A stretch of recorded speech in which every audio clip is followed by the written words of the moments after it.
Hello and welcome to this 360-degree virtual reality video which is bringing you around the Ards Peninsula and North Down in County Down.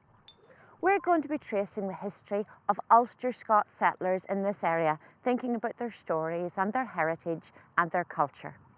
Now the scene that you're looking at around us here has been captured in 360 degrees, and that means that you can use your mouse at home or a VR headset to look all around you. And today we're standing where this beautiful little stream is trickling out into the Irish Sea. This is called the Ganaway Burn, and burn is the Ulster-Scots word for a small river. Take a little look now to my left and you'll see a map showing you exactly where we're located.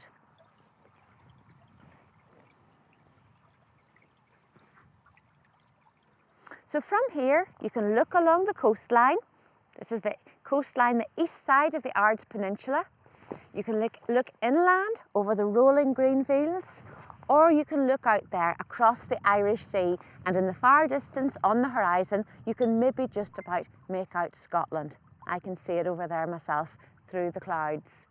This was a very attractive area for the Scottish settlers who came here with their landlord, the Scottish laird Sir James Hamilton, in the early 1600s. They were within sight of home, and this beautiful place with access to the sea, the rich farmland and glorious sunrises made this a lovely home. Their landlord, Sir James Hamilton, had settled this area with tenants who would be loyal to the king, who would pay him rent, who would speak English, and who would establish Protestantism in this area. Now, if you look to my right, you'll see a portrait of Sir James Hamilton, the landlord of that time.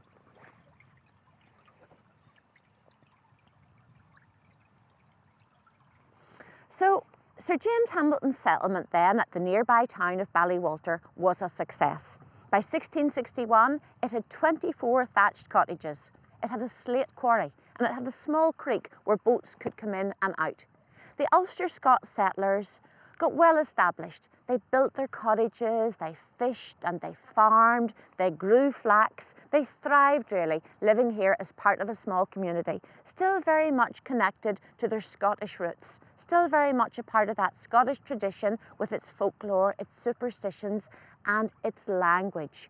And down here, particularly in the Ards Peninsula, that Scots language flourished.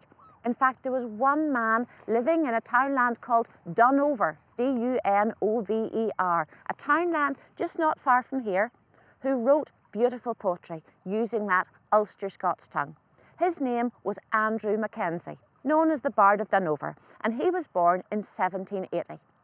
At the age of 30, he published the first ever single author book of Ulster-Scots poetry. He'd been writing under the pseudonym Philip MacClabber, and with the encouragement of his friends, he now brought out a book of poetry. If you look to my left, you'll see an image of Andrew Mackenzie and also a photograph or an image of the front of that book which he brought out in 1810. Now, one of Andrew Mackenzie's poems was called the Ganaway Burn. This is the Ganaway Burn here, this lovely little stream trickling out into the sea. He wrote this poem at a time later in life when he was far from here, when he was living in Belfast in poverty. And up there in the city with the river Lagan and all of the big merchant vessels, he was reflecting on this little stream and wishing that he was close to home. So I'm going to read you a little extract now, and you'll hear me reading this in the beautiful Ulster-Scots vernacular tongue of the Ards Peninsula. So this is an extract from the Ganaway Burn.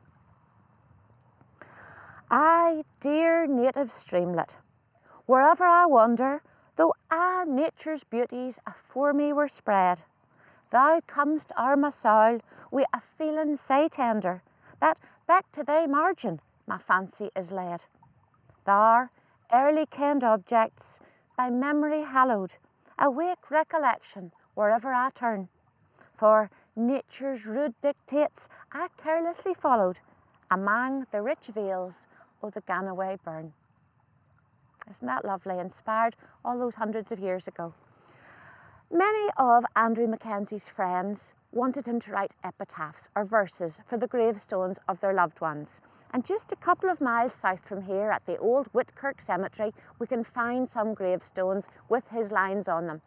So we're going to leave the Ganaway Burn now and head further south towards the village of Ballywalter to learn a little bit more.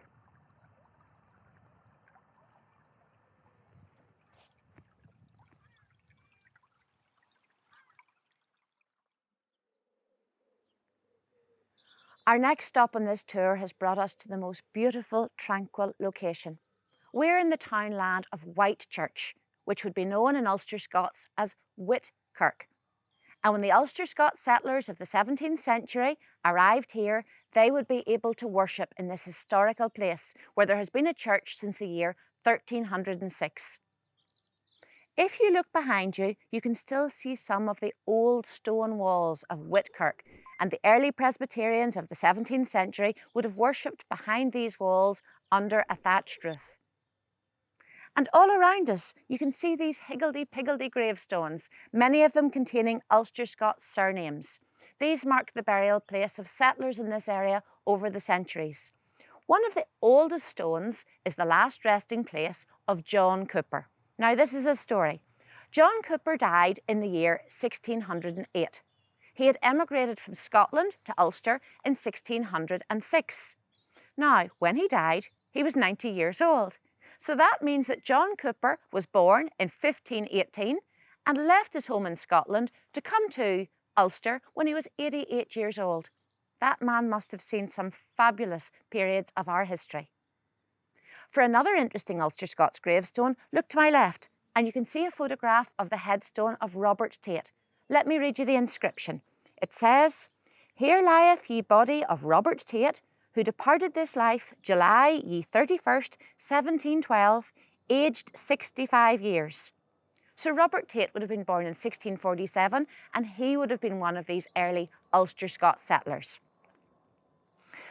Almost 2 centuries after the dawn of the Ulster Scots, a rebellion broke out across Ireland. Many of the Ulster Scots Presbyterians of North Down in the Ards Peninsula joined the Society of United Irishmen, which wanted to bring about liberty, equality, fraternity amongst Catholic, Protestant and Dissenter. Very often, particularly in this area, they were led by their Presbyterian ministers, and in fact, the minister of Ballywalter, the Reverend Robert Gowdy, was hanged for his part in the insurrection in July 1798. Just 1 week later, men from this area marched to Newtownards, where a battle took place. There were 9 people killed on that occasion and 13 injured. If you look to my right, you can see a photograph of the gravestone of James Cain. James Cain was killed as part of the 1798 rebellion. Just in front of me, this large, long, flat gravestone commemorates 2 brothers, David and Hugh Maxwell. They also lost their lives during the 1798 rebellion at Newtownards. Written on the stone here, or etched in the stone, is a little verse. This could have been written possibly by Andrew Mackenzie, who we met when we were at Ganaway Burn. Let me read it for you. Lo, Erin's genius, hovering o'er this tomb, wi' mournful eye surveys the hallowed sod, where sleep her bravest sons in earth's womb. Tears fall, hope whispers, cease, they dwell wi' God.